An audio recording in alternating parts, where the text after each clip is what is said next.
মৃদুল চুতীয়া ছাৰৰ আৰু তপন লহকৰদাৰ বলিষ্ঠ প্ৰযোজনাত খুব ধুনীয়া এখন সৰ্বাংগ সুন্দৰ মৌলিক নাটক আৰু পিঞ্জৰা নাটকখন সঁচাকৈ এক ব্যতিক্ৰমী নাটক।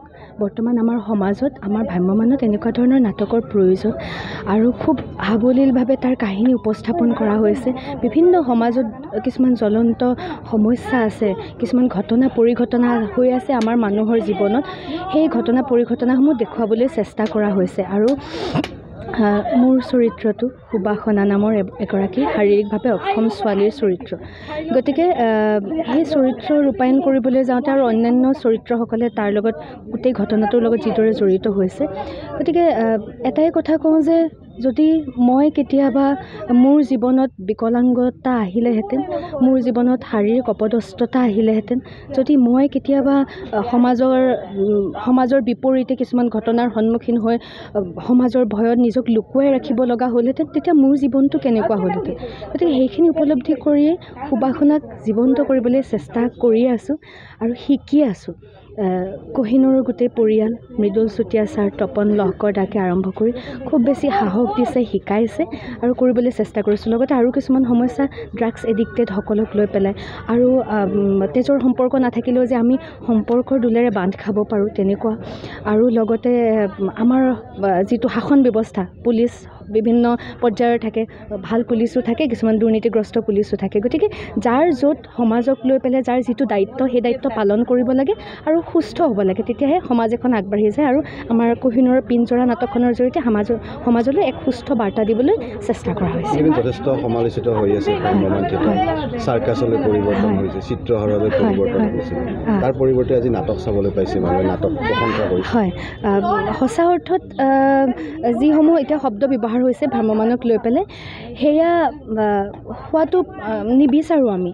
কাৰণ য'ত যেনেকুৱা ধৰণৰ শব্দ ব্যৱহাৰ হ'ব লাগে, চাৰ্কাছ শব্দটো বেয়া শব্দ বুলি মই নকওঁ, কিন্তু সেইটো য'ত ব্যৱহাৰ হ'ব লাগে তাতহে হ'ব লাগে। ভ্ৰাম্যমানৰ ক্ষেত্ৰত চাৰ্কাছৰ প্ৰয়োজনীয়তা নাই। ভ্ৰাম্যমানৰ নিজস্ব বৈশিষ্ট্য আছে, মৌলিকতা আছে, গুৰুত্ব আছে। গতিকে সেই গুৰুত্ব বৈশিষ্ট্য লৈহে ভ্ৰাম্যমান আগবাঢ়িব লাগে।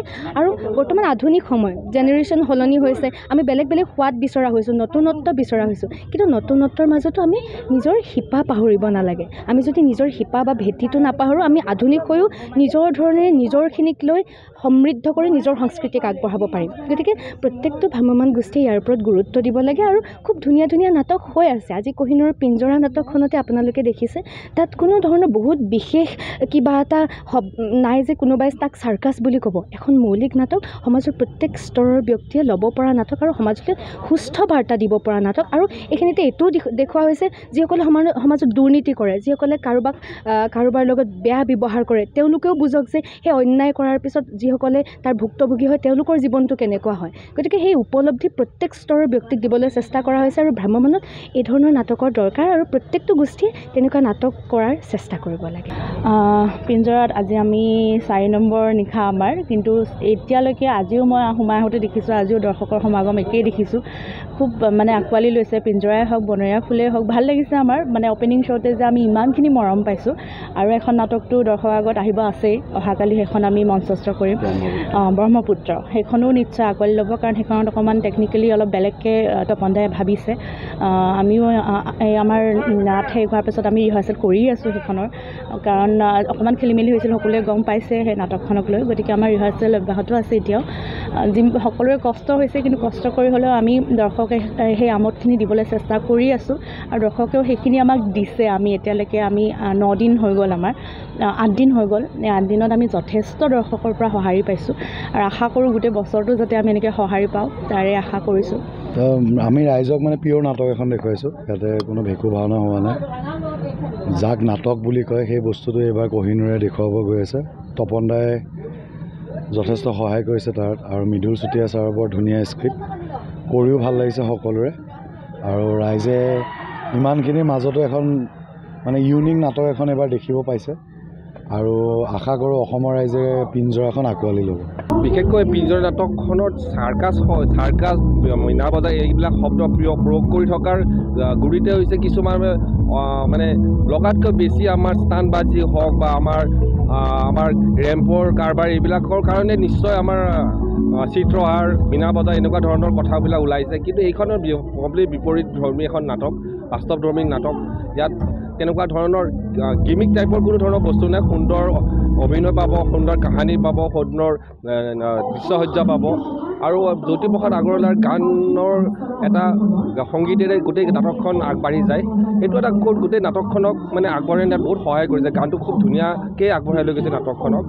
আৰু বিশেষকৈ মই ক'ব যাওঁ, আজি গিমিকবিলাক শব্দৰ কাৰণে যে দৰ্শকে দৌৰিছে, তাৰ এগেইনষ্টে মোৰ প্ৰেক্ষাগৃহত পিঞ্জৰা নামৰ নাটকখনত যিখিনি অদূৰ্ব সাফল্য পালোঁ বা দৰ্শকে যেনে আঁকোৱালিলে 4টা দিনে, ইয়াক এইটোৱে বুজায় যে দৰ্শক এতিয়াও ভাল নাটক চোৱাৰ আগ্ৰহী, চৰ্চা লাভ কৰিছে। ভাল লাগিছে যে এনেকুৱা এখন নাটক দৰ্শকে আঁকোৱালি লৈছে। আৰু হয়তো যিখিনি শব্দ আপোনালোকে এতিয়া বজাৰত ওলাই আছে ভ্ৰাম্যমাণৰ এগেইনষ্টত, তাৰ এগেইনষ্টত এইখন নাটকে নিশ্চয় এটা উত্তৰ হিচাপে দেখা দিছে। আহ্বান জনাব নেকি প্ৰযোজকসকলক? মই একো প্ৰযোজকসকলক আহ্বান জনোৱা মই ক'ব নোৱাৰোঁ। তথাপিও যে সুস্থিৰভাৱে ভ্ৰাম্যমাণ ইণ্ডাষ্ট্ৰিটো বাছি ৰাখিব লাগে। ইয়াৰ সুদূৰ ভৱিষ্যতলৈ ইয়াৰ যিটো মানে গৌৰৱময় পূৰ্ব গৰিমা সেইখিনি বাছি ৰাখিব লাগে। আগন্তুক সময় ভ্ৰাম্যমাণ আৰু উজ্বলি উঠক, কিন্তু সুস্থিৰভাৱে ইণ্ডাষ্ট্ৰিটো বাছি থকাটো বিচাৰোঁ। যিকোনো খবৰৰ বাবে যোগাযোগ কৰক 7099017330 অথবা 7099017990 নম্বৰত।